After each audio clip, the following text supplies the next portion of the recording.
Our agenda for today is, of course, the UFC 261, the emotional roller coaster that it was. And I personally have a lot to talk about it, but I'd really like your thoughts before that. That card was actually a roller coaster. The thing went up and down and up and down from first fight to last fight. I couldn't catch a hold of my breath. That was a wild card. Agreed, man. And the fact that I remember a year ago when UFC had no idea how they'd continue, and the whole sporting world had come to a standstill because of the whole pandemic. I think one of the first private events that were hosted was in Florida, Jacksonville, and Dana had made a commitment, which I really watched and found out about in the pre-con for this last card. That the mayor of Jacksonville and the governor of Florida spoke about how Dana had committed to them that because they're letting him do this private establishment of sorts for UFC fights, he's going to be bringing UFC's first public show to Florida, and it's going to be a stacked card. And he delivered, and how, brother? Like having how? having the crowd there was pretty crazy. It was weird for someone who doesn't enjoy having the UFC crowd as much. It really sunk in the feeling of there were three title fights on this card. There were top contenders fighting on it. It truly was the comeback of the UFC in the public's eye, I think. It was an incredible card, but I think the audience added a lot of value and a lot of variation to it than what it could have been. I feel like I think we've spoken about this in the past that how, be it the temperature or be it jet lag, a lot of the factors that come into place for fighters who used to fight in Vegas, right? Right. All these things you have to take into account and how the performance could actually matter. Like imagine cutting weight. I was watching the first season of Ultimate Fighter and I watched the episode on cutting weight. I had no idea how gruesome it gets, and imagine doing that in Abu Dhabi, man. Like it is incredible. And back Imagine. back then, you had a lot lighter laws for cutting weight. A Yeah, they're like lot three, four lighter laws. pounds up, and then you have 2 hours to kind of Oh cut no! those. Besides that, you were like allowed IVs. Your kinds of recoveries post weight cut were insane. They don't allow IVs anymore. So you know the thing that they give you when you go to a hospital and you lose a lot of blood. Yeah. You have to get on an IV drip, right? Yeah, I know what an IV So drip is. you were allowed to get an IV drip after you got on the weighing scale. Hmm. Today, you're not allowed any of that. You're only allowed water. And I've seen this the last fight. This chick falls off the Oh weighing yeah, scale. someone fainted. Yeah, Yeah. she fainted right on the weighing scale. And So yeah, weight I cutting is freaky. yeah, man. Like, kudos to the fighters when they actually do it. Especially a Masvidal, I guess. The last time he fought, he had gone through something really difficult and challenging to get to that weight. And Hmm. apart from the fact that there's also like a hydration process to follow after that, you can't just chug bottles of water Right, right back. right, You have to right, like start sipping through capsules to get your vitals right. right. So that's definitely a difficult part. And having a crowd to add in on all of that pressure for this fight card, I think the fighters had a lot to wait for. And you could see that from the start of the event, the fighters wanted to put on a show. The first fight on the prelims was madness. They wanted it to be a knockout. They wanted to give that Florida crowd something to roar They about. they got a very unique one, but they got one. But like before we head on to the fights, I really want to address the fact that what went down right after the prelims and before the main card. Oh, Why Mr. was Paul. the crowd chanting Mr. Paul's name in agony? And why was DC so triggered? And there's a whole conspiracy theory behind it that I'm going to come back to, but I'd love to know what your thoughts are on, man. Like I know you are Uh, not a Gen Z product. I want to know what your whole opinion on Jake Paul is, or like the there's leader of the millennials.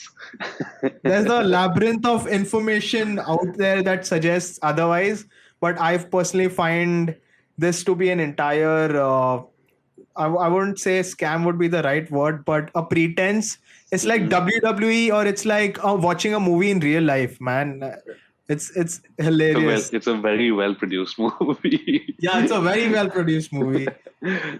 I think that all the fighters, even in a lot of the post-fight press conferences, there was a lot of Jake Paul hate going on, and I don't know what kind of fun he's getting out of finding retired fighters and trying to pull them into not only fighters, he's getting retired wrestlers to come into the boxing ring with him. It makes no sense to me. But if Dana White and DC and Jake Paul can see a lot of those dollar bills, I think it makes sense for all of them. Talking about dollar bills, do you know Endeavor, the parent company of UFC, went public today?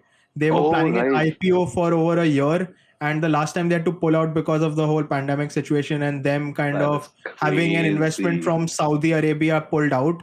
But they finally did it. And Ari Emanuel, the one who runs it, is a really, I would say he's one of the most popular Hollywood business figures in the world right now. And he had made an official statement talking about how at that point he didn't need to go public, but he wanted to for the sheer fact that it always adds to scalability, and he Right. finally did it, man. Finally did it. So From dollar the bills are all UFC. over Dana right now. From what the UFC used to be, from like in the early days when you didn't know a card was gonna happen. Like UFC 24, I think, was supposed to be cancelled on the day. And they had to find a new venue and shift the crowd and tickets and everything. So coming from that to where we are now with the UFC, I'm like, damn, Dana White deserves all the credit. Some hate, but all the credit. I completely agree to that, and that man has a personality, man. A lot of times when someone who might have a business acumen or an acumen to understand the sport, Mhm. you need to have a larger than life personality that can be the leader figure. All Right. the fighters look up to Dana, I mean, so I there's a think reason that's that Dana stayed in the public eye for so long. exactly There was a time where, I mean, Dana looks amazing right now. He looks amazing. Back the man's ripped. when he was trying to buy Pride, I remember he had come and brought Chuck Liddell to fight in one of the tournaments. And Dana at that time, when he didn't look that great, he didn't have all the money that he does now.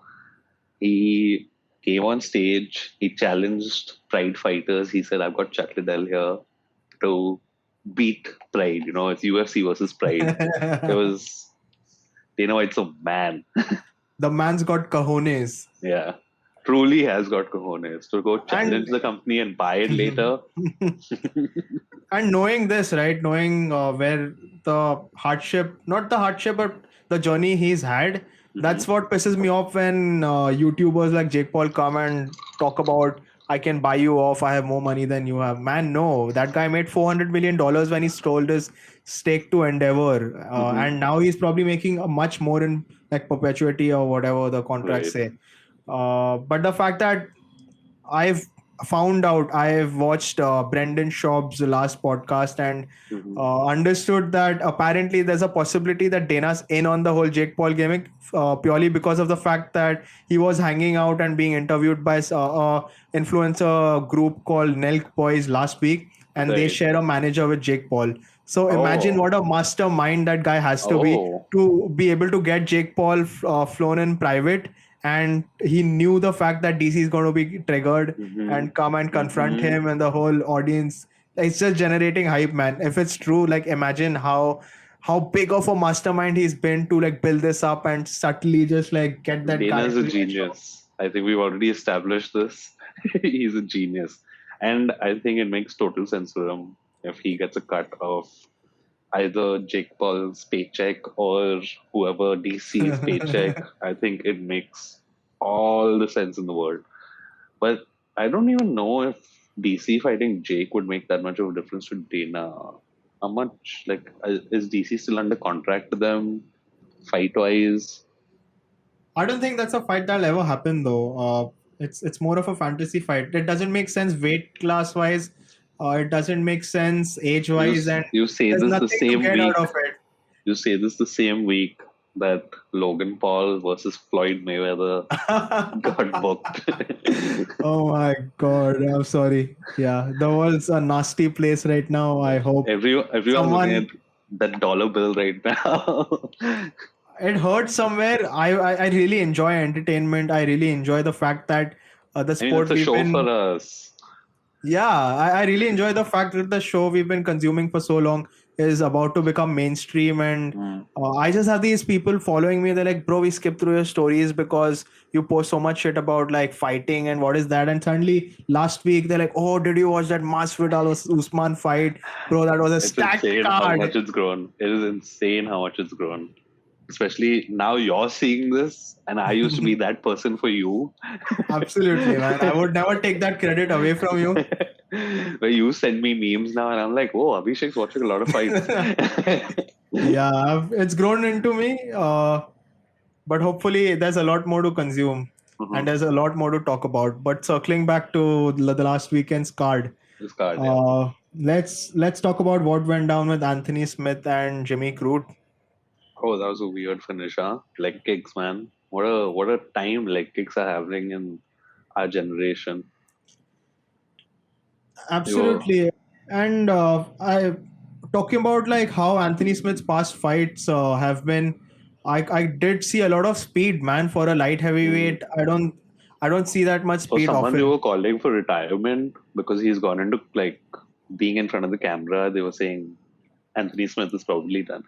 I think that's crazy to say after this fight. He has power, he has speed, he still looks hungry, like he wants the title. And to beat Power someone not. like Jimmy Crute, that is because So Jimmy's a that's hungry little something. boy. Yeah, that's what I wanted to ask you. I've not watched a lot of Jimmy Crute's fights. What do you think? Like, what is his background like? What I think he's more of a wrestler, right?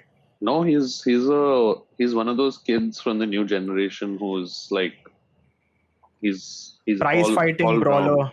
He's all round. He can do your wrestling. He's obviously good at striking because he's from Australia and New Zealand. So he is that MMA fighter, that 2000s MMA fighter finished product. Because back in the day, you'd have like stylistic fights where you'd have a jiu-jitsu practitioner versus a Muay Thai guy, which is like what Street Fighter was based on. You had all these different people and cultures coming together. Now it's like people are athletes. It's very much a sport that is global. So you have guys who are coming in like as finished products. And it was very surprising to see because we've seen Jimmy basically grow up in the UFC. He started fighting when he was 21 or something, or 22 in Yeah, the UFC. I think there's also a very big age difference between Anthony Smith and Jimmy Crute, right? Yep. Yep. And surprisingly, like Anthony Smith was able to keep pace with a young, hungry guy, land a nasty leg kick, which gave him dead leg. I've never seen dead leg in the UFC. I don't think so. Dead leg is like Andy Hug used to do that stuff in K1 way back in the day. There was a slightly milder dead leg in the Connor and Poirier fight, like towards That's the not end. even dead leg though. Like It dead was the leg same is nerve. It was the same nerve that right, faced the right, right, damage. right. If you played football and you get like smacked in the thigh and it hits that certain nerve and you can't move your leg, that's dead leg. Like Connor, I think could still hop around.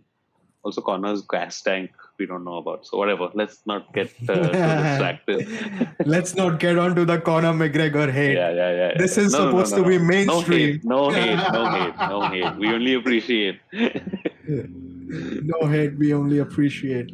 A few things I really that I really observed were you got to give it to the fact that fighters now are a lot more educated than they were even 10 years ago, man. Like talking about. I was watching the Ultimate Fighter and the finale, Chuck Liddell versus Randy Couture, or even the Stephen Bonar versus Forrest Griffin, right? Hmm. The fights were a lot more clumsier and I would say unorganized in the manner of fighting. Right, It's right, more of a brawl happening, or even if there's lesser precision. I think the right. fighters of right now don't rely as much on power. So like if you see Hmm. throughout, right, Anthony Smith had these slight jabs coming, and that really caused a lot of damage before he could hit that Yeah, leg kick. he I was feel nailing him that with the jab. yeah, and so that's why I said like beyond power, I feel Anthony Smith's precision and speed, man. Those Right. jabs were really I hurting him. mean, That's Anthony where his Smith has momentum dropped. 50 fights. He has 50 fights, and he's not even close to being done. Like, I think experience also played a huge part because Anthony Smith has fought for the title. Yeah, he has. And he's put on a Yeah, great show Jones, against bro, Jones. Jones. He's beat Great show. Jones. Yeah, technically. So Yeah, is technically. Reyes. But yeah, man, like the movement, incredible. Hopefully, if it, I don't know what the outcome would be if the nerve damage wouldn't happen to Jimmy Crute's leg. It still Uh, looked like Anthony Smith was winning that fight. And could be, man. In the second round, right? Like Mhm. that man had the audacity to get a takedown after the dead leg. Can you Right, imagine? right, right, right. Jimmy Crute's a tough kid. That's what I'm saying. Like, it's not, it's the will of the fighter. Also, like someone like Cerrone, I don't feel like he's ever got to that title level because he's not got that elite mindset about him. He likes fighting, for the sake of it. He's one of those old school guys. But like, Jimmy Crute's brought up in this era where like he sees that level he wants to reach. That is the goal. So he's hungrier than what an older fighter would be.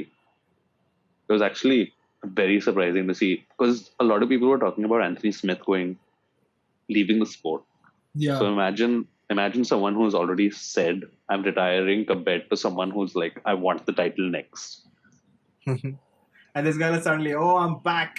Yeah, I'm going to use that again in this conversation of ours. For sure, for sure. Overall, as I said, it was a very interesting fight. Not a lot of Mhm. those TKOs that we see, or like stoppages that we see. Right. But yeah, you gotta give it to the precision and the power and the just the speed, man. The sheer speed that guy had at Mhm. such a like he's quite old. I mean, compared to Jimmy, yeah, he is very So old. it was a really interesting fight to watch for sure.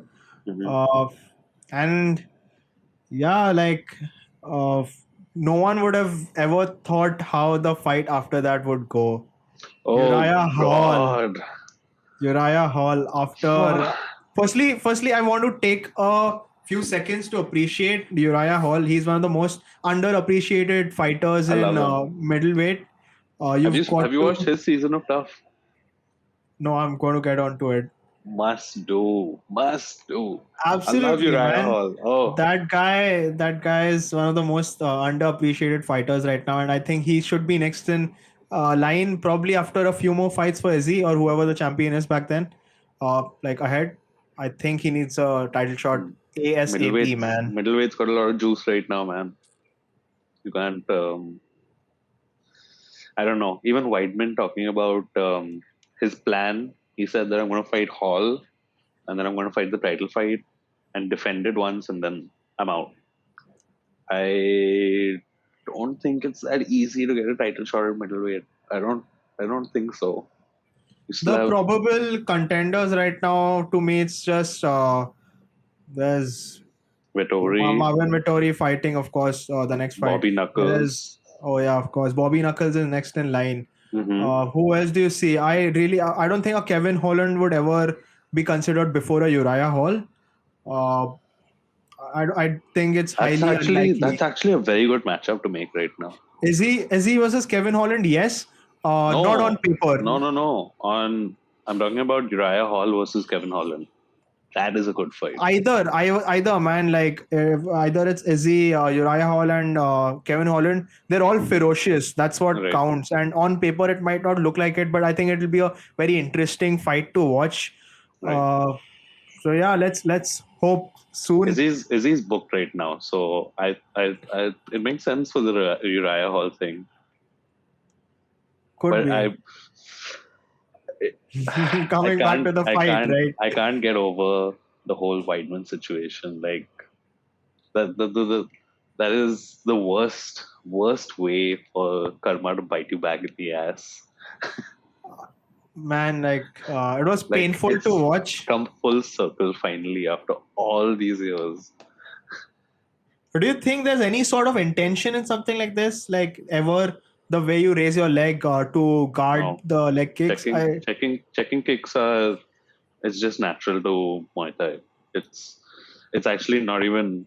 I think checking kick sticks is a little bit of luck involved also, because you don't know what part of your foot is going to. I mean, your whole leg is going to connect with the shin. If it touches a weird nerve, it's such an exposed So breaking area. down how that whole break went down, I was reading about it. Hmm. I on MMA Medic. I think when Uriah Hall's leg was raised to kind of guard the kick that Weidman threw, it hit the bone right under the knee, which is one of the hardest bones in the shin, around the shin Hmm. and on the leg. So that's when the whole snap happened, man. And Right. as surprised as I was to watch it on a Indian televised broadcast, it was very painful, and the fall was even worse. Yeah. Yeah. The little second of realization after, eesh, those I could see the agony in his face, man. that that that felt like an old school UFC injury. Like I haven't seen anything like this happen in a long time. I know the Because ones you're referring to. it's nasty. There'll be two NSFW to mention out here. I mean, dude, the old. Just try watching UFC one. For you faint-hearted people, just try watching UFC one. Man, and who would have thunk the fact that like years ago when Spider broke his knee in the exact Mhm. same manner against Weidman, a few years later Weidman come and like be a part of a main card of a show, a very important show, and like go through the same injury. Like I Go don't know, through was the it like a same injury subconscious? from someone when Hall came into the UFC, when he was on tough. Since we first saw him, people were comparing him to Anderson Silva. Hear this out. Hmm. There's there's a beautiful thing that Uriah Hall said or tweeted after the fight. He was like, the three of us, like Weidman, Anderson, and Uriah Hall, have such an intertwined career. It is kind of fate that it had to It's be some ghost Uriah of Hall. Hiroshima bullshit. Yeah, man, patterns. Humans love patterns. Pattern Absolutely. recognition. Yeah, and if you get like a conspirator, am I like if I had Brendan Schaub next to me, he'd be like, "Oh, bro, it's Uriah Hall's subconscious that let him land that card, and that's how Chris Weidman's leg really broke." That guy's like the That sounds like Edward Brendan. Snowden of MMA. Shouldn't shit on Brendan Schaub. He's way bigger than us. I hope he watches this and reaches out to me. Hey, you dumb fuck! Who do you think you are, you little shit? Oh my Since god, we see Jake Paul Brendan used to be generating a a lot of heavyweight. hype, he's gotten knocked the fuck out, by the way. Yeah. Oh, I'll send you a video on Instagram. He was in one of the seasons of Tough as well, right? Yeah. He's a tough product. Yeah. Even Diego Sanchez. Have you seen the Diego season? Yeah, this is the first season, right? I'm Oh yeah, watching it's it. one only. I forget. One had two weight classes in it. Yeah. I'm watching it. What's our But next? yeah, coming back to the fight, painful to watch. There's nothing really to talk about. It was pretty clear, pretty and the one fun fact, if you gotta call it fun, that's like no one's ever had a TKO or a KO in UFC history without landing a Without single strikes. strike. That sounds like a So, combat jiu-jitsu kind of statistic. 100 years later, when someone's reading about it, I'm like, holy shit, that's some sorcery. Yeah, like how did he win? Okay, Man, before we move on to the next fight, I have one little thing to add. Anthony Smith was winning the first round by the global scorecards. I was just checking Verdict MMA. He was leading the global scorecards against Jimmy Crute, which is I just interesting. feel in the second round though, Jimmy Crute seemed more enthusiastic in terms of. He was I desperate. mean, yeah, there was a lot more aggression in that takedown, especially Hmm. two takedowns, I guess, in the span of 1 minute, Yeah, and yeah. both tried to get him to ground and pound. Right, And we right, know right. how these heavier dudes love their hammer fists, so that's a different conversation Yeah. altogether. I mean, Anthony's a black belt, man. It's not an easy thing, especially with one leg holding a guy down. Whatever. Absolutely, man. I hope Jimmy comes back soon. Yeah, hopefully, man. Thankfully, UFC guys are kind enough to like charter him out in a private jet to his home. Hmm. And there was like the UFC medical officer was with him throughout the surgery and throughout the 24 hours of the situation happening. His family was flown down, and the UFC has been kind to its fighters lately. Right, right, right. Uh, wishing him a speedy recovery. Moving on to the next fight, Valentina Shevchenko versus Jessica Oh, Andrade. the What do GOAT. you have to say about that? Valentina's up there in the GOAT conversation.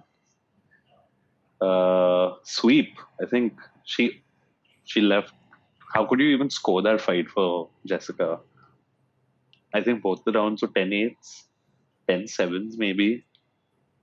She just it's crazy though that you think that Valentina is a kickboxer and then she comes out with this dynamic wrestling where she was adding judo trips into wrestling transitions. It was wild how she was ragdolling Jessica Andrade, who not a long time ago knocked out Rose with a takedown slam. So it's crazy that she was the one getting tossed around like that. uh, Total domination. I don't know what else to say about that. Too, I'd like to highlight the fact that since the beginning, there are a lot of these lighter jabs and punches that were thrown, and that bore Andrade down. But the Right. fact that this time, what was really surprising for most of the people out there and the entire community was Valentina getting into wrestling, man. Hmm. She's like a BJJ black belt, and I'm sure she can grapple and sprawl better than Andrade. Right. But it was like no To one would have. dominate so much like that, it was Yeah, freakish how she dominated like that on the ground. everyone thought it would have been a brawl, a straight up brawl. Hmm. But man, she was not the one who was participating, but she was the one who was bringing the wrestling to the bout. Right, right, right, right. That She was really opened it up surprising. with the clinch, and it was insane how someone as strong as Jessica was getting absolutely ragdolled around that cage. I couldn't believe it. Especially Valentina coming out with a game plan like that, where rather than staying on the outside using kicks and jabs to stay outside, a lot more straight punches. She went straight into the clinch, got the underhook, and was just throwing Jessica all over the place. Uh, Domination. Yeah, and apart from the grappling strength, there was a lot of patience. Like she knew that she could go the 5 rounds if she wanted to. That was a Mm. fact that Yeah. really helped her through every round.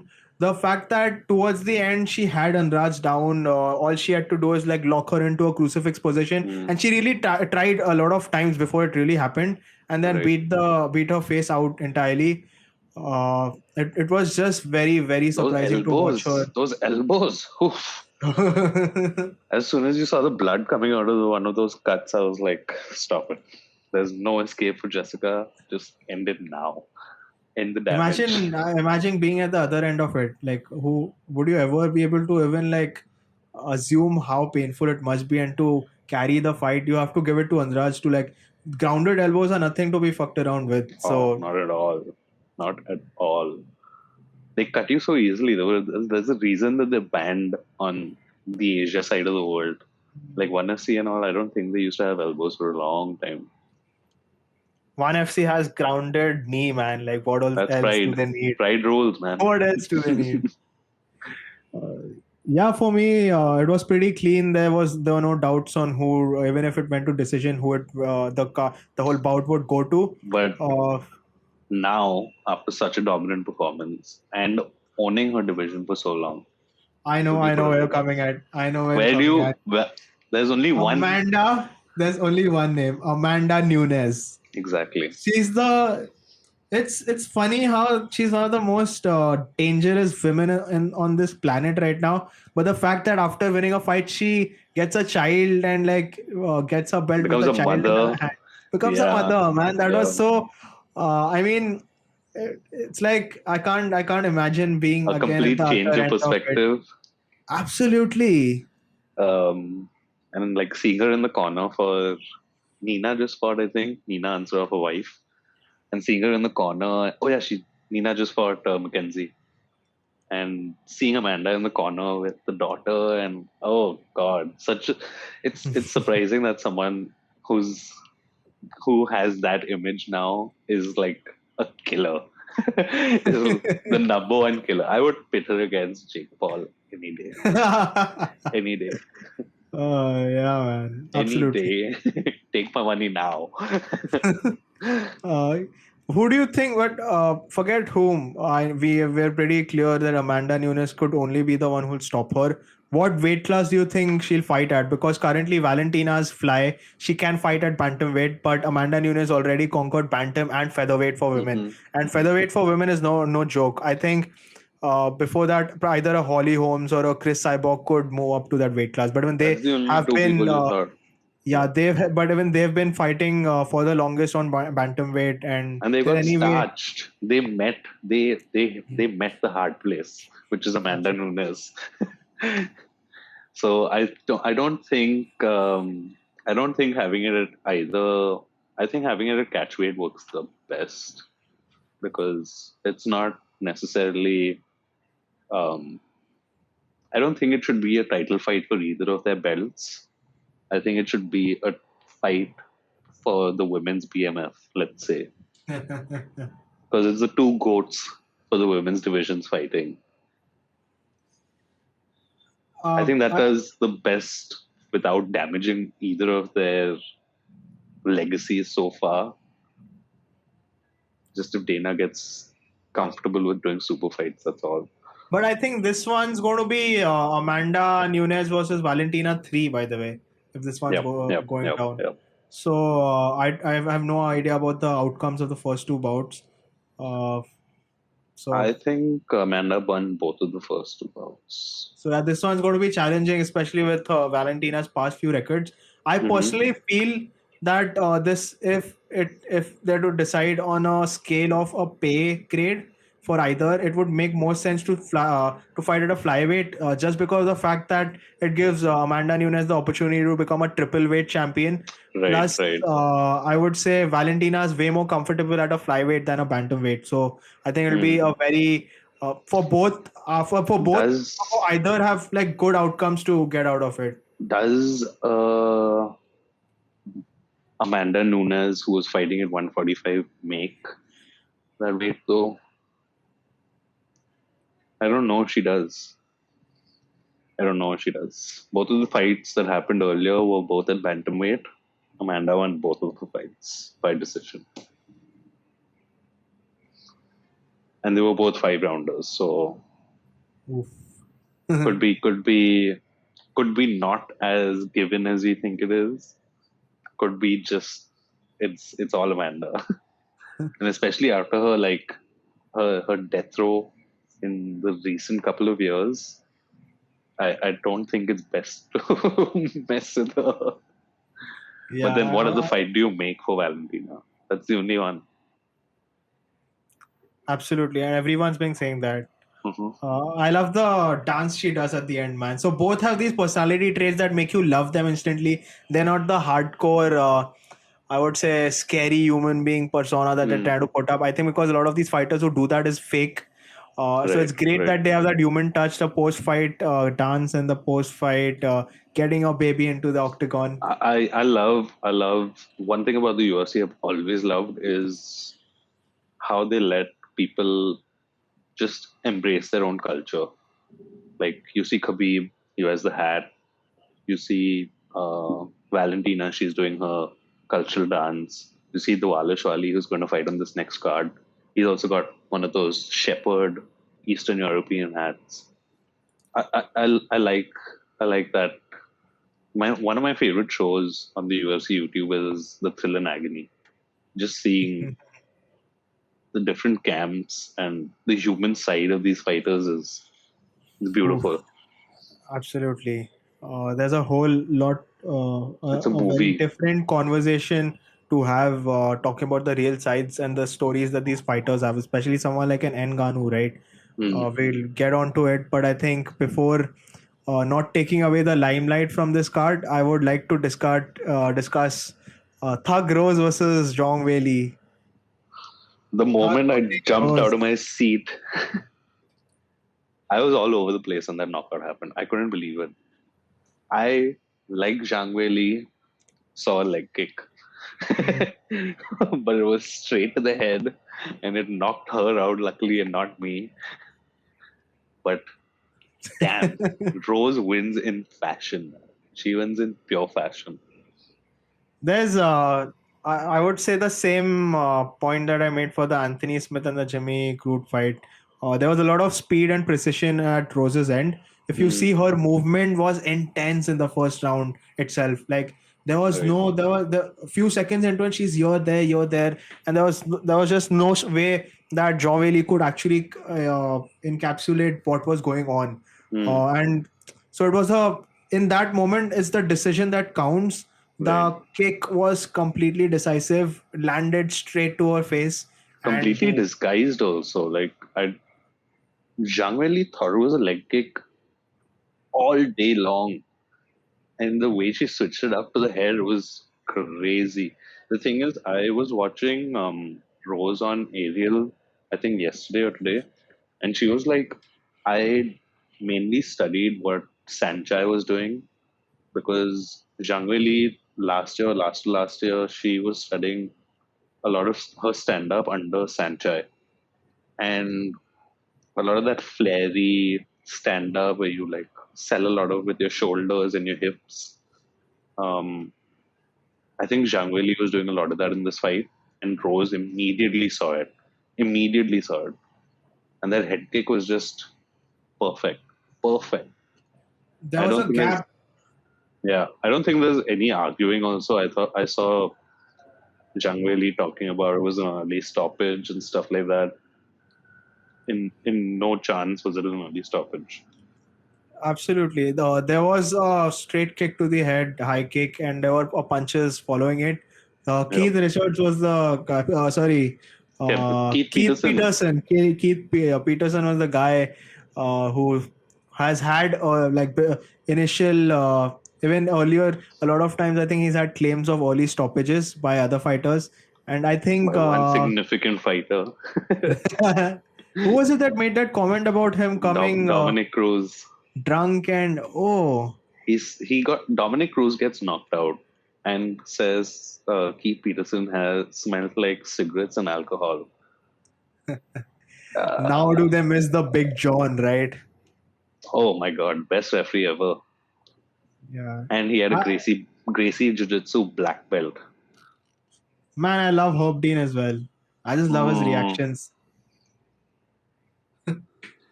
Herb been smoking too much of that herb. He's not a good ref anymore. Yeah, dude. I think it's also very important. Ben Askren had mentioned in one of his podcasts, like the biggest fear of any fighter is to retire late or to get into their prime very young. Hmm. So I Yeah. think it counts for everyone involved in mixed martial arts. I think they got to know when's the right time to either retire, go to Bellator. Who are you talking about specifically? I mean, Herb Dean. Oh, you're talking about Herb to go to Bellator. Yeah, for a minute I thought, why isn't there a laugh followed by it? That makes sense. I don't mind. I don't mind that at all. I've not been a big fan of Herb Yeah. for a long time, so I don't mind seeing him go there. See, someone like I really like Josh Rosenthal. He Hmm. is fabulous, and that man speaks Portuguese.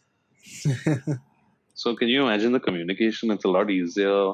He's trying to make it for the fighter. That refereeing is a whole different point of conversation where I can go very deep into. Absolutely. I just remembered the fact that you mentioned there are a lot of disguises in Rose's attempts to kind of get to that kick, right? In the post interview, she did mention that there were faintish jabs of sorts before she actually went on for that kick, and Right. John Weili just didn't see it coming. It was like, Like she sold it so well, so well. I mean, I don't know. I think Whaley bought on the jab fake where she knew that a jab wasn't coming and a leg kick was going to follow. So she didn't even bother with the jab. Her hands were down low and she just shifted her hips back, leaving her face completely out there. Pinpoint. absolutely. And I think Thug Rose was the first woman in UFC history to recapture a title. Oh, really? Yeah, that's what Joe Wow. Rogan mentioned right after the fight. And they kept saying Thug Rose, man. I could feel the fight. That's one fight, right? When I said emotional roller coaster, you suddenly feel great about having a brilliant fight, so you're here. Then Mm-hmm. you go to an extreme low, like what the hell has just happened to Chris Weidman? This sport is Right, brutal. right, right, right, right. Then you go that high and you're like Joe Rogan's crying. Justin Gaethje's tweeting that he just started crying Oh, I was. purely because of the fact that she's able to regain her title after years of working towards it. It was. She had an energy about her. Even did you see they in the post fight comment interview that they had in the ring? She was like, before the fight, I was just saying to myself, I am the best. I'm the best. The UFC just released footage of that, and oh, that gives you chills. Like that's how you hype yourself up. That's I how you don't make yourself. understand. I don't understand it, but it does give me chills, and I don't. I feel it. Like I feel it. I don't understand what it is. A Mm, general fighter, the perception that Rose has, or the perception she I mean created around herself, is more on the lines of being loved by everyone, right? right. From being that to being a monster in the cage. I don't understand where that whole positive energy, not I don't mean positive, but that niceness energy that comes out of, and how it affects a I fighter's don't I don't think it's a good or bad kind of thing. It's more a competitive thing, which is why competition is like so useful. She just wants to prove that she is the best. Like it's as simple as that. I We loved may it, man. I could feel it, we may man. I have the could feel it. most calm like video game session or whatever the hell, and like I still want to beat your ass because I want to tell you that I'm the best between us. It's as simple as that. You got to be fierce, man. If you're too soft in the ring, then you're just gonna do Sugar Sean O'Malley shit and walk Absolutely. away from a KO in the first round. I really liked what something Mike Tyson had mentioned on one of his he has a podcast called Hot Boxing with Hmm. Mike, and on one of the episodes, I think it was the Ngannou fight. He was trying to explain to Ngannou how you're really feared and everyone's really extremely scared of getting into the cage or to fight with you until you become a champion. Then you are the target for everyone, and no one's suddenly scared of you. So that's You a thing become to consider. this overly studied product. You become when you're a champion. Like everybody, that's what Usman says. Like I, nobody was thinking about how to beat me before.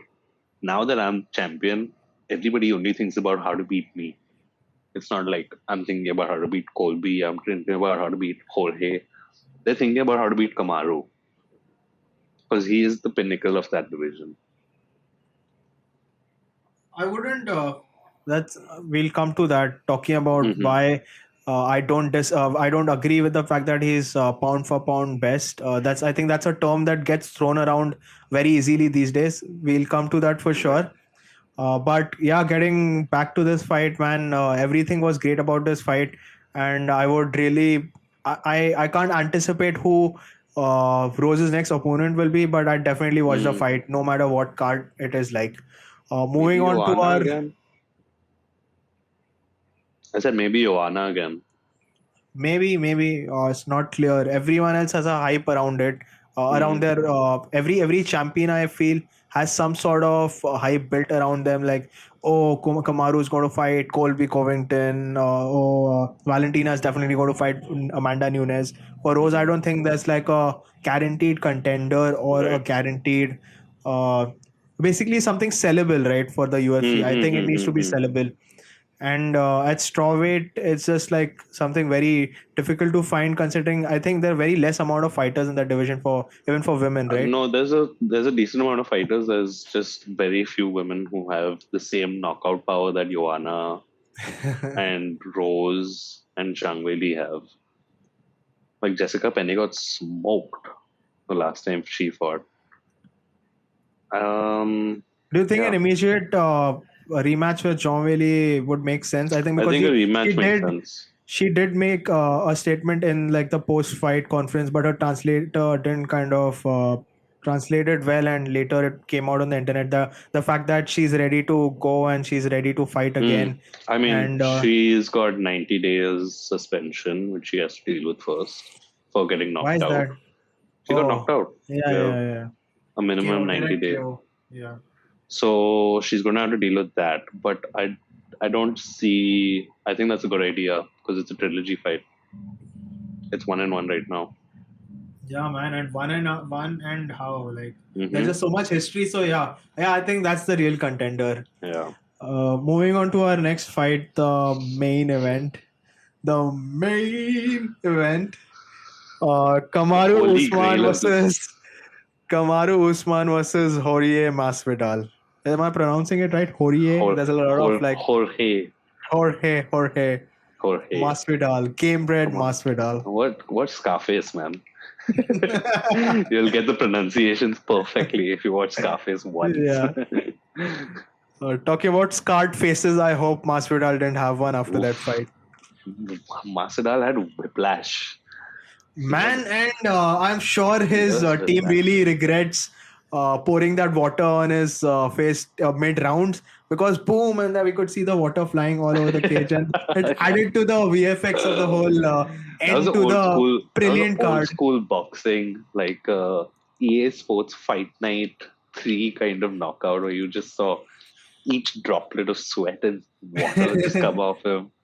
Oh Oh, yeah, man. Yeah, that's like a very good visual yeah, recall. Just like remember the whole everything, like everything EA Sports did back then had a large amount of that sweat. was a class about it. Yeah. Yeah. Let's start from the beginning. I loved how Usman really entered.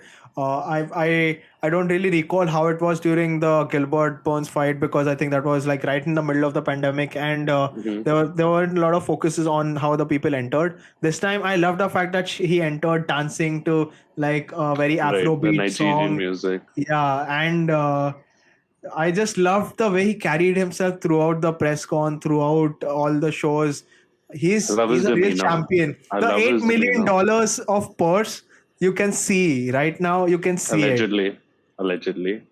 allegedly, yeah, allegedly. But it's Ali Abdul Aziz that we have backing him, so you never Yeah, know. that's it's a total possibility. Yeah, but Yeah. he is. It's like he's just everything's fallen into place for him. He always knew he was going to be champion. I think you could always see it if you watched his how many fight? He's on an 11 fight win streak now in the UFC. I don't He's recall the fight streak, but I think he's 19-1 right now. Yeah, and nobody wanted to fight him. No one wanted to fight him for a long time. Uh, he is a great champion, and more so than Woodley, I think he deserves comparisons with GSP. Oh yeah, man. That's a Yeah, conversation I really wanted to have with you. both We've have not had fierce the jabs. Fierce We've not had jabs. the chance to speak about it. Before we get on to that, there's a lot. There was a lot of conversation about Kamaru Usman and Masvidal. It being the right time to have this fight. Is Mm, Masvidal really ready to fight at welterweight after what happened last time? I right. want you to really comment on what do you think Masvidal's overall involvement in this fight. I personally feel it was a lot of the I wouldn't say overconfidence, but a lot of anticipation on how he definitely his game plan was very rigid. That's what Mm. I feel. I just want to know what your thoughts were on that. I actually don't think he came in with a game plan. I think he fought like he did. I just think he all that extra time that he got this time for fight camp, he just sort of used it for wrestling defense. Other than that, I don't think he came with a game plan because if you're fighting Kamaru, I think someone who I think is going to be a potential contender in the next couple of fights, um, should use leg kicks. If you're confident in your wrestling defense, I definitely think leg kicks are going to be a big factor. I think even DC called it out in the fight commentary. He was talking about how skinny Kamaru's legs are compared to Yeah. like his Upper 185 body. back and chest, Those shoulders. freakishly huge. I don't think Jorge. I think Jorge was just like hoping for a backyard brawl, a kind of knockout. Like rock him in the first few. Because I would have thrown a lot more leg kicks. I think. I don't think Jorge had a plan. And when Jorge got hit in the face, he was just like, "Okay, you got me. I'm surprised by that boxing, but I'm going to stick to what I'm doing." Because it, even when he came out for the second, I was like, he's got to move his head for this jab. He's got to like something's got to change. He's an elite striker, and he's shown that elite striker versus when he fought Nate, because Nate is a fabulous boxer, but Kamaru just had that. His jab and his straight looked like a spear. It looked like a 15-foot long spear that he's like hitting you across the cage from. Of Amazing, course. Of course. amazing, and the Uh, way he was setting up those punches with his wrestling. Two or three knee in the first round where he faked going for the takedown, and Jorge didn't even read the takedowns. He was like, he would bite on the takedown and then get caught with the punch up. do you think is Excellent it like by a Kamaru. Kimbo Slice Academy thing? Like, isn't Masvidal one of the guys who fought with I think under Kimbo Slice? They are all Kimbo's about brawls, and they don't have technicality see as much. Kimbo's also from a heavyweight era where you were talking about tough one, where Forrest and Yeah, Stephen it's all Bonhoeffer. about power. It's all Yeah. about power. After like a That shit minute, doesn't fly anymore. after a minute and a half, whatever little technique that you did see Hmm. went out the window. Like it would just be Yeah. like your whole body is going at the punch in it, which Kamaru did do in the end of the first round, because he put such an insanely good pace on Jorge, um, that by the end of the round he was like a couple crazy wild. He was just winging them from nowhere. It was almost like I was watching Ngannou fight Jorge, Who was in his corner, by the way? who They're really was in good his corner. friends. Yeah, who helped. I mean, Kamaru like carry. Apparently, Kamaru was very important in Ngannou And winning the Ngannou's title. team. Yeah, Yeah, yeah, I've heard that. He was there. I like while the fight. Ngannou versus Stipe. Kamaru's on his side, yelling, "Stay calm, stay calm, stay stay calm. calm." That So was I could awesome. hear it through the broadcast as well. You could see it. Calm Uh, Ngannou. yeah, man. I personally feel the fact that uh, firstly you got to consider the products, right? Kamaru is a tough product, like and Masvidal's again of pure brawl. I would say street thuggery or whatever you call it. Right. So you He's got to got see boxing. that. He's got insane boxing. Yeah, there's technique versus there's power and aggression. Uh, and there was just a lot that went down in the fight that you don't realize. Similar to how we didn't expect Valentina to go out there, wrestle and grapple. Hmm. Here, Kamaru at no point was scared to kind of get into a brawl. Right, right, That's right, what right. really frightened Masvidal, I feel. That surprised me a lot. You could see the expression change. Like you could see the momentum, right? Firstly, the way Kamaru entered the octagon, like how Jones does crawling, that Hmm. really frightens the hell out of me. Like Right, you can right. see that man is ready to kill you. Say how Anderson does it, and then I'll agree with you. No, that's fine. Everyone has their own style. That That's true fine. OG, man. Anderson's too loved for that shit. Yeah. Kamaru got booed, man. He got booed by the He's American audience. fighting in Florida, which is Jorge's backyard. Yeah. Jorge campaigned for Trump down in Oh, Florida, just so you know oh my this. god. Yeah, he's like a Florida boy. 305, man. Uh, yeah, there But was a lot. now, what do you do with both of these guys? So you Before say before that. before we get into that, I really want to bring out the fact I something I read about just yesterday. Mhm. In I think it was an Ariel's interview that Kamaru mentioned this about his father. Right. So after the fight, we see him wrap the belt around his father's waist and saying, "My father's finally back and really great to have my family complete again." What that really Right. meant was his father was convicted for battery charges, if I'm not wrong, for Right. and was in jail for about 3 to 5 years. You won't believe this, but Kamaru could have been a champion or could have fought a main event or a main card way before than he actually did because of the fact that he mentioned. So back where his father was imprisoned, they Mhm. would stream all the fights that were broadcasted from the UFC. I think it's a certain card. I don't know if it's prelims or there's like a card way below that is streamed for free. There's Obviously, the only prison won't. prelims. Yeah, there's obviously the prison won't pay for a PPV event, APVs. and Yeah. so because Kamaru's father could not watch him fight, Mhm. Kamaru told Dana that I will fight a main card only when I'm fighting a championship battle. So I that's something mean, gotta give it to him, man. Like these journeys that you is. hear about, the hardships you hear about, man, they're real.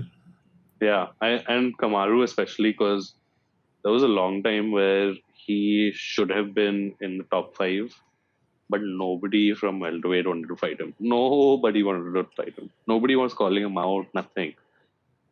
He went and waited like it's.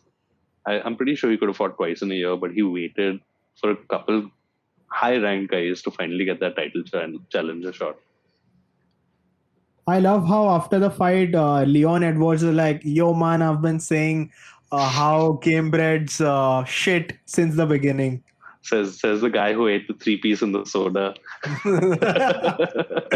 Yeah, I love the beef that surrounds these fights. Uh, there's I'm excited to see. I still don't think um, Leon fighting Nate really gets him the title shot. I don't. It's not a big enough fight for me. I think he should fight Kamaru next, or he should fight Jorge next, cool. probably. Or you put Leon Edwards versus Vicente Luque, who Vicente Luque I think could be champion at some point in this division, in my Don't you eyes. see the Colby Covington fight happen I want that fight to immediately happen after? ASAP.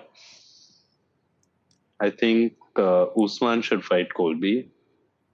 There's real beef around there. I was watching a couple of videos from way before when they are right before the fight where Colby's jaw was broken. Yeah, yeah. They've like had confrontations in malls or some shit like that, man, and it was Oh, I it would was love to something to see. be.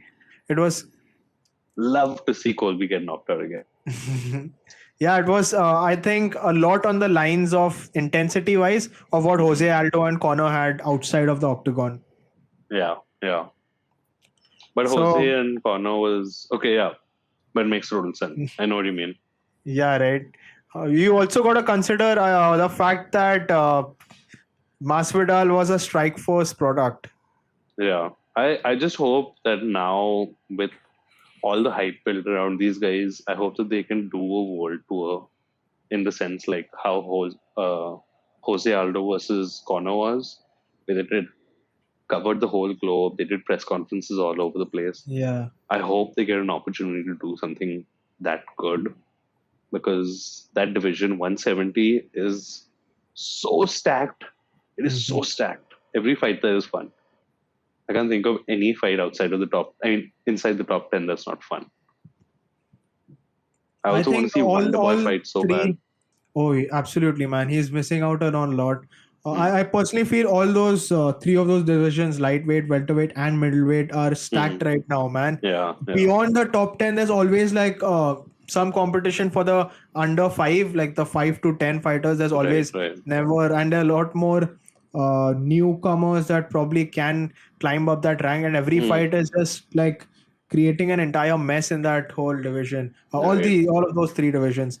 But there's yeah, there's stacked just like, divisions. yeah, there's, but I really want to highlight the fact that heavyweight, man, the heavyweight Hmm. division has got a lot going for itself right now, especially with the possibility of a Jones Ngannou or even a Derek Lewis versus a Right, Ngannou. right, Uh, I don't know who's next in line, but those are some incredible fights. And right. Ngannou is a champion, like one that's I think never been Ngannou's before. already tweeted out to today's or last night. Tyson Fury tweeted to Ngannou saying that I'll fight you soon, your dosa and stuff like that. What has do you think Jake Paul has done this shit? Do you think Jake Paul has really instigated all these fighters across different sports to kind of challenge each other and get onto the No, I think this ring? discussion's been happening for a while though. Like Ngannou going into boxing, I think that discussion's been happening for a few years. But now that he's champ, there's so much more on the line and so much more money to be made. Dana White, ting, ting, ting, ting, ting. Oh, um, but I mean, again, let's see how the heavyweight division does pan out. But crazy fights to be made there. I so think some even and Drago and I Cyril really Gane are love his fighting. tattoo, by the way. I really love his tattoo. Yeah, yeah, yeah. They're fighting next. So you have Jones, Derek Lewis, Drago, and Cyril Gane, who could all be next for the title. Do you think Glover Teixeira will make his way back to heavyweight? He's Or going light heavyweight. yeah, he's He's going light heavyweight he's now going to fight. for the No, title. he's going to fight Jan. Yeah, I think it's that he's done. I think the chapter's closing on Mr. Teixeira. He served the UFC very well. I think he's got that probably like 2 or 3 fights left where he's going to try a title push again. Hopefully, these guys deserve Oh. it. Before we get on to Kamaru and GSP comparison, I really want to highlight a few facts. 100% takedown defense for Kamaru, Who's going to and try? Who's going to try and taking that man down? and man, did you see Masvidal's knees attempt? That man caught Masvidal and fucking took him down. He slammed him. He smashed him to the Yeah. ground. That's the moment I realized this match is done. Like the Kamaru's a power. freak wrestler. He caught Freak. the knee, man. He caught the knee and he slammed him to the ground. But in that fight, the second fight, the power between Kamaru and Jorge, it looked it looked like Jorge was coming from 155 to 170, and it looked like Kamaru cuts from like 180 down to 170. That was a true showcase of the difference of power between the two of them. First fight meant nothing, I feel like. I would say Kamaru does have the potential to go on to middleweight and probably challenge, Mm. but he is not going to do it because his statement apparently he'll have 3 champions from Africa than Africa, 2. yeah. Why would he dethrone the other Nigerian? Yeah. It makes no sense. I don't But know if now, that's he's saying that like with a sort of fear that he has of because a fight with Izzy could go either way, man. That guy has the speed that Kamaru's never mhm, dealt with, and I think at middleweight no one really has that speed. speed and you're dealing with middleweight power now. Hmm. Look what happened to Izzy while going to light heavyweight, right? Exactly, yeah. Yeesh. So now, Uh, what for the future of Usman? How does he get that GOAT status? Let's discuss. we missed GSP and Usman comparison, man. What about that? You would be Not, the perfect person to talk about that, he's considering he's he's your on his way. eternal love for GSP. He's on his way. He's on his way. He's not on that level yet. I'd say he's definitely on his way though. He's beaten Anderson's record, I think, for the most title defenses, and he's a few away from GSP. If he beats that number, there's no doubt about it. But I would want to see him fight more freakish dudes. Maybe even take a super fight. It's not the worst idea. Anderson did the super fight. He went up to 205 and fought, what's his name? Forrest Griffin. Oh yeah, yeah, yeah.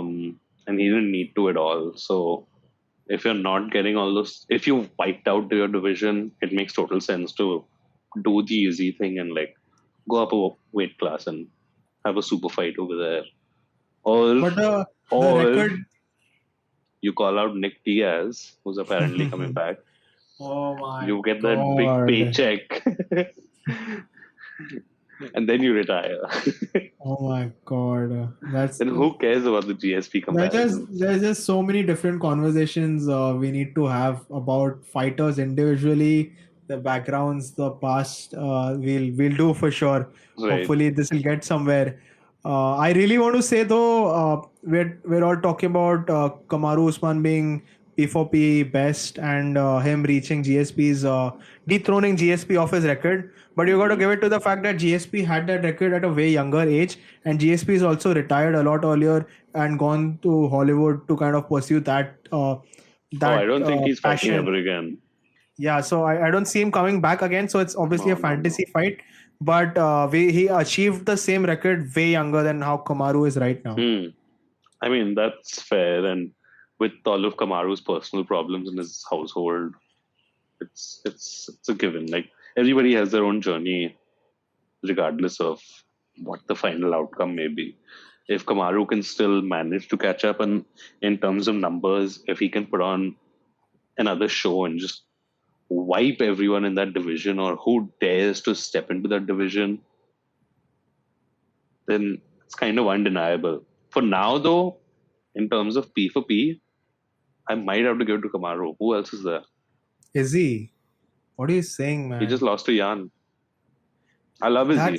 That's not I how love pound for Izzy. pound works, right? That Like is, it's man. What are you saying? Is That he is. going? His record at middleweight is still untouchable. Yeah, but he lost to Jan, who's also a champion. Are you serious? That does affect. I thought pound for pound counts only the record you have under the weight division you're a champion of and the one you fought the longest.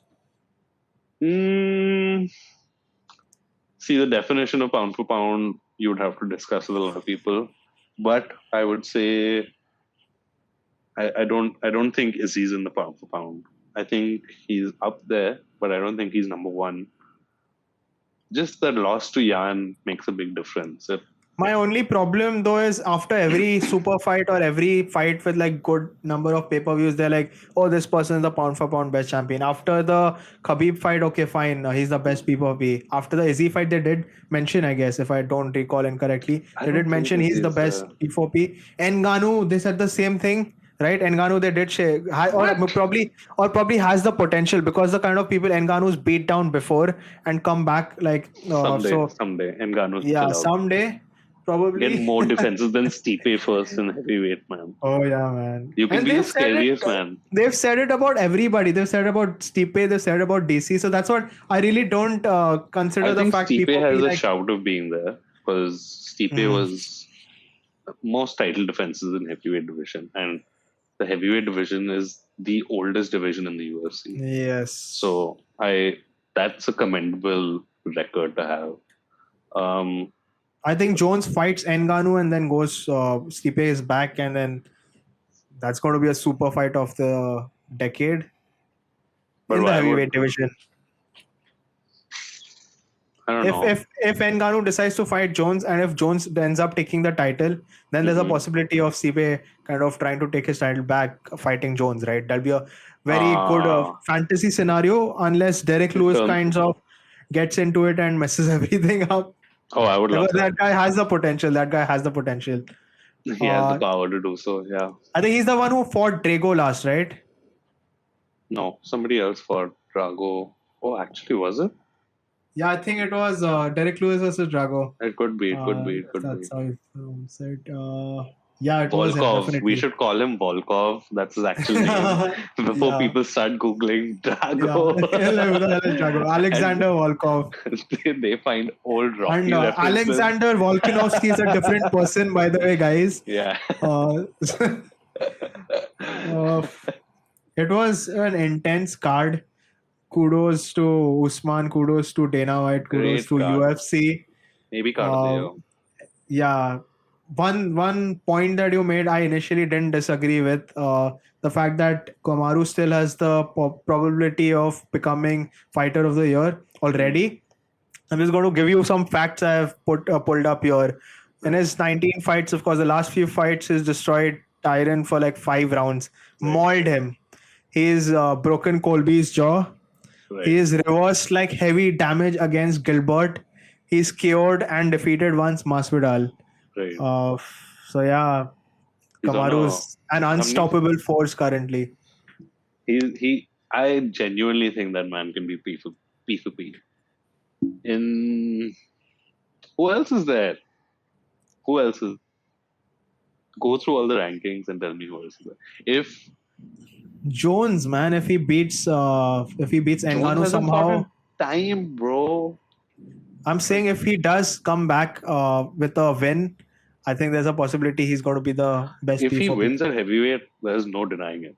There's Then no. there's never a denying it. That's how they should I call it. There's never a denying it. I can't say anything else but that then. But until he fights, I'm going to give it to Kamaru. Who else? Who's 145 champ? Volkanovski. 155 is no one. Hmm. Yeah, Kamaru. Kamaru is my guy. I'm giving it to him. Absolutely, man. What's next for the what's next for Masvidal? Do you think? Ooh, defend the BMF belt against. Isn't that like a whole tournament? Like, isn't there going to be an entirely fresh tournament for that? I hear people say, "Oh, why does he defend that belt?" I think it was like something awarded to a person who went through an entire tournament, right? No, the How did UFC the doesn't do. The UFC doesn't do tournament format. I can't quite recall how the BMF conversation came to place. Firstly, I just remember Masvidal winning and fucking The Rock slapping it against his waist. There was just a discussion from, I think Nate brought it up and said that there should be a baddest MFer title. So I think that statement got traction, and Dana was like, "Oh my god, yeah, yeah, yeah, I yeah." gotta And make then some money. I gotta make some money. I gotta make yeah, some money. I mean, I don't think at the time also there were any significant title fights to be made. So that was like, oh, and it was a show at MSG. So that was a Oh, big, big, big stadium for them to fill up, and yes. um, I think The Rock also jumped on board as soon as he heard that it was MSG and you're Yeah. making it a title fight Madison Square Garden, holy grail of combat sports, or like. of all sports. MSG is Michael Jordan loved playing at MSG. Um, yeah, that's how I think the BMF came about, and whatever that as glorified of a title that is, it still counts for or to like that section of UFC fans, it counts for something. So I think definitely he should try defending that, especially if Nick is coming back.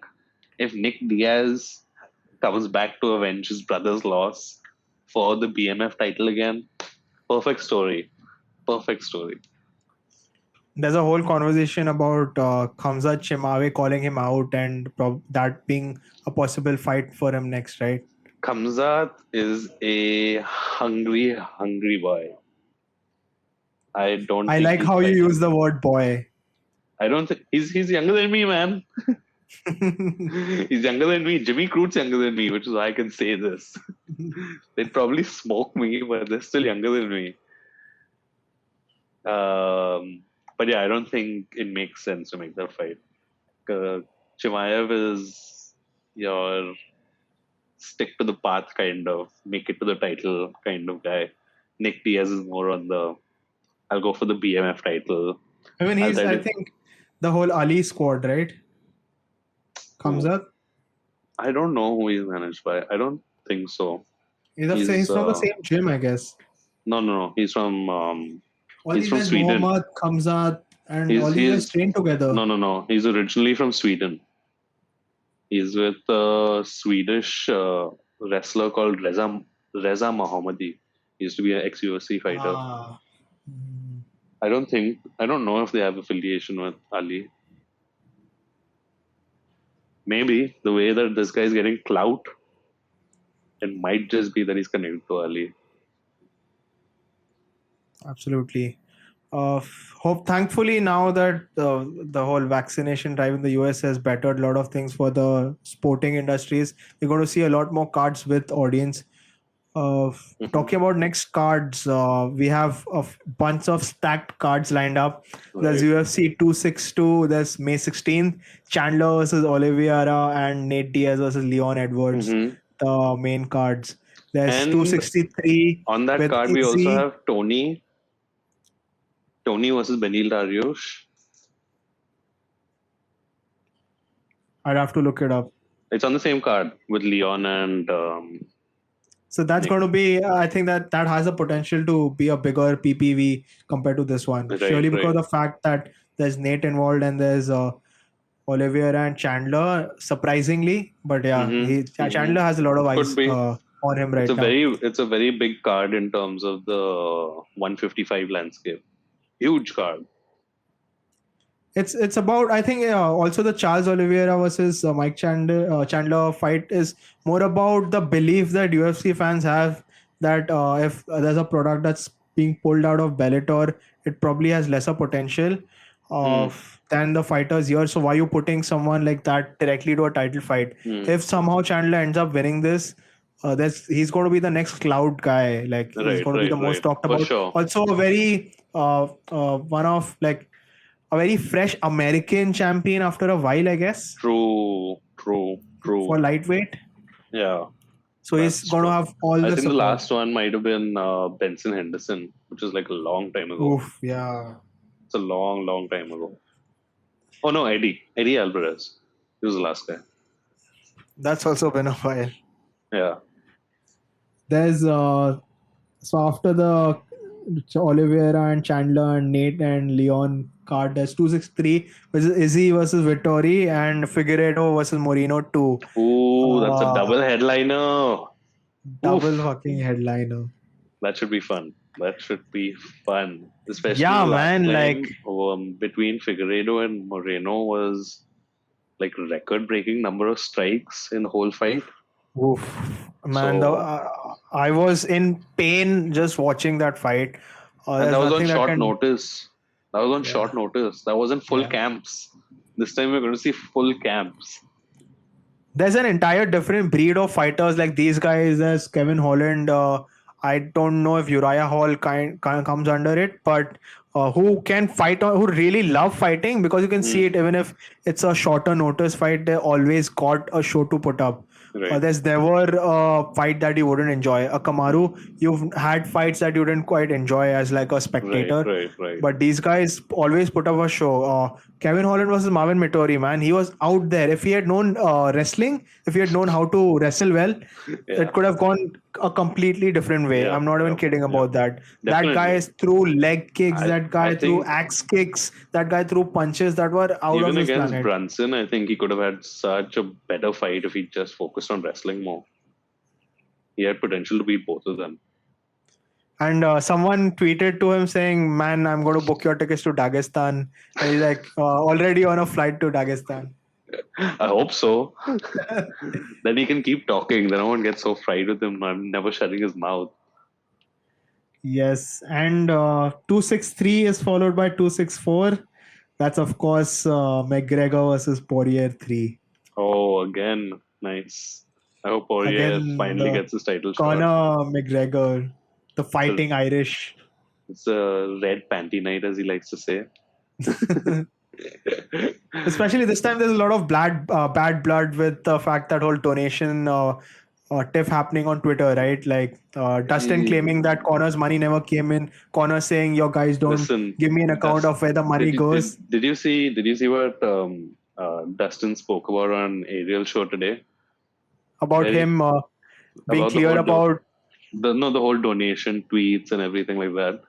He was like very calm about it. Man, I want me a champ like Poirier. That guy's a legend. I love listening to him. So humble, still so game to fight like literally anyone. supreme guy. He just said I've that. loved, that I've loved Conor growing up, and I've Hmm. followed most of his early fights. I personally feel, from a true Conor fan, Conor's one of the main influences of me. Not main influences, but one of the recent influences of me being stuck with watching UFC and Right. not consuming more of any other sport. Hmm.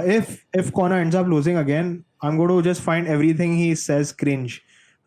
Surely because of the fact he is focused only on making money now. Do you know Right. this? He sold a majority stake in his Oh yeah, proper whiskey, and he's for 600 million or something. $600 million. Even when Dana sold his share of the UFC to Endeavor, it was only 400. And this guy's Right, right, right. acquisition is, man. I don't, So I don't know if Conor loses this fight. If I was in his position, throw the gloves away, throw them away. I don't care. I'm not getting hit in the face for money. yeah, man. Like, You just made 600 million off of how selling much me do you the car. stand behind a guy? Like, how many times and get sad as hell? You see him lose to Khabib, then he goes to fight Mayweather, then he loses, and again you see him fight to Poirier. He's done, and he was mauled by Poirier last time, and this time, like, it's Did just you going to see be what he sad. did you see what he posted after the Usman fight? The little 20-second, 30-second. That's exactly why I said that he's going to be considered in the whole cringe Jake Paul category. Not Jake Paul category, of course, but cringe cringe fighter category after the shit, right? It's like Colby trying to say that, oh, I'm a tough guy, but he's not. Everyone knows he's not. He's a great Right, fighter, but he's not a right, right. tough guy. Connor putting up the whole showmanship ahead, and it's just, That's if he's true. not That actually makes proving a it lot of in the sense. cage, it's just going to make me feel very cringed out about He's going someone to I've be followed for this a long time. very pseudo alpha where he's not proving Yeah, himself, but he's got that uh, energy about him. Yeah, I know. I absolutely. feel you. I feel you. That makes a lot of sense. Uh, it was a great conversation, I guess. Today we've summed up a lot Today of was a what good happened in the long last, conversation. yeah, good and long conversation. I think before we sort of end this chat, Hmm. I'd really like to call the whole Canelo versus Billy Joe Saunders fight. That's going to be Boxing is something fireworks. I've personally gotten into recently and don't haven't consumed a lot of it, Hmm. but definitely I'd love to kind of break down the whole card, or probably that fight, or just have a Let's session of just do that sorts fight. where, yeah, there's or probably have a session where I sort of have my questions put out to you, and then you Mm. probably addressing, considering I'm assuming you've watched way more boxing over the last Here and couple of there. years, right? Right. I, So, I understand boxing a lot. I mean, I think there's more nuances to boxing than there are to uh, most parts in the UFC. Like the more you look into the UFC, the more you want to learn about it, and it's an endless branching off tree. The boxing is streamlined, but there's so many nuances in that one streamline that I don't I don't think it's that easy to understand. But after watching it for some time, like especially Canelo versus Saunders is going to be this. It's going to be science in motion. It's going to be the sweet science, like everybody calls boxing. You're going to see insane technique. You're not going to see wild punches being thrown. Insane attack and defense. It's going to be beautiful, that fight. It's going to be magic. some people would agree that Canelo is one of the greatest to fight all P for time. P, maybe, maybe. Maybe but he's on his way to cement that. If he ends up unifying all the titles, is what I've Yeah, read. yeah. He's currently, I think, grabbed two or three of those. He's on his way to Mm, unifying all, and he'd be one of very few who's ever done it. right. And the man's fought Mayweather out of his Way, prime, way but before his prime. yeah, way before and out of his prime. But the fact that he's had these fights where it's just like when you're fighting against someone with a lot more experience, the position you're in is way different. You're either Right, unpredictable, or you're someone who has no idea what you're going to do. right, And right, I'm right. talking about any sort of combat sports, right? We've seen it over the years. We've seen the DC versus Stipe fight when everyone thought DC could still have an opportunity to kind of take his title back, Hmm. but Stipe absolutely didn't allow that. And then we've had DC's early years when he's gotten into the ring with like anyone you name, and I think it's Alexander Gustafsson that he's beat, Right, right? right, right. So we've like there's always a kind of I would say not nuance, but there's some kind of agree to disagree factor when it comes to, oh, okay, Canelo is going to take this one, or Uh, Saunders going to take this there's one. always a favorite, and the fans always see someone slightly better than the other. But combat sports is the one beautiful thing about it. As lopsided as it may look on paper, you never know what's going to happen when the fight happens. Never, never, ever. Yeah, so many super fights never ended up happening. DC versus Brock Lesnar, Jones versus Ngannou is yet to happen. What else do you see? There's Max Holloway versus Connor in featherweight. Max versus Connor, Max versus Khabib. Max was going to fight Yes. both of them. Imagine the Max now fighting the Connor then. Who do you see getting that fight? Max now versus the Connor then? Max now. Max now. if you told me Max then versus Connor then, I would say Connor every day. Absolutely. Every day. But Max is a different beast right now. I think he should have won both those fights against Volkanovski. One really big highlight I really missed about the whole Kamaru, Usman, and Masvidal fight is we've had weeks of press cons and weeks of whatever in the internet beef, as they like to call it, go on. And we've had Masvidal push it at Kamaru and vice versa. But right after the fight, Masvidal comes to him, tells him that I respect you, man. Like great fighter. That was unpredictable. There's no He was way a I would have fan. ever. Yeah, he was a fan. Yes, he was a Yeah. fan right after the fight. And I loved also how Kamaru Usman didn't put him down. He's like, man, you're the one who uplifted me. You're the ones who elevated me. Made And me put on that performance. I think that was yes, a good end to the beef. Very good end to the beef. I don't think they should ever fight ever again. yes. But with that, I have a message for like everyone who's probably just getting into the sport or who watches it like very casually, like I did a couple of years ago also.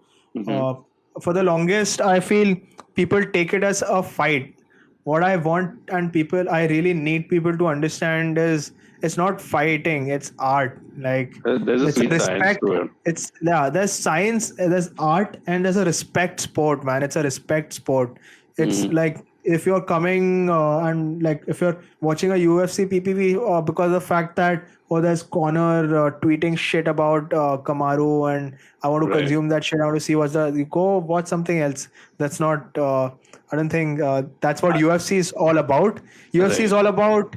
MMA is all about in-ring animosity. There is animosity, but in ring, I don't judge a fighter or a fighter's ability, or even how I can't predict a fight on the basis of what a Twitter war was like. That's the thing. During the Connor era, because of the amount of disrespect that was flying in the air and whatnot, not to stay too much on that, but a lot of me like just stopped liking the general notion of how fights are sold. And now with the respect coming back, and it's not like people want to put on the fight. People aren't watching fights to see someone lose. Like a lot of the times with Connor haters also, they were putting on the fight to watch Connor lose, is what most people would say. But now people are looking at the sport as a art, as a something that you would see in the Olympics one day, on that level of professionalism and outside of the ring professionalism, social media professionalism. You're seeing the whole package from these fighters now. I think the UFC is just up and up right now. Mainstream, as people like to call it. Right.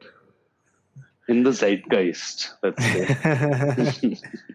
Great conversation, man. I think we're going to be doing a lot more of these. This has been a great one. Uh, this has been a sick one. I'm really looking forward to putting this out on probably YouTube and figuring if we can jot a few clips down and put it Hmm. across social media. And we're building a Discord server, as you know. Right.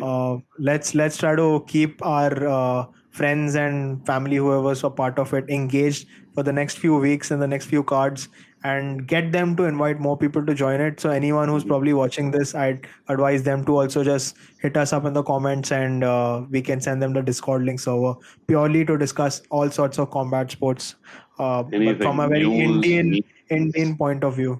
yeah. Memes, yeah, memes. A good idea, by the way. Good idea.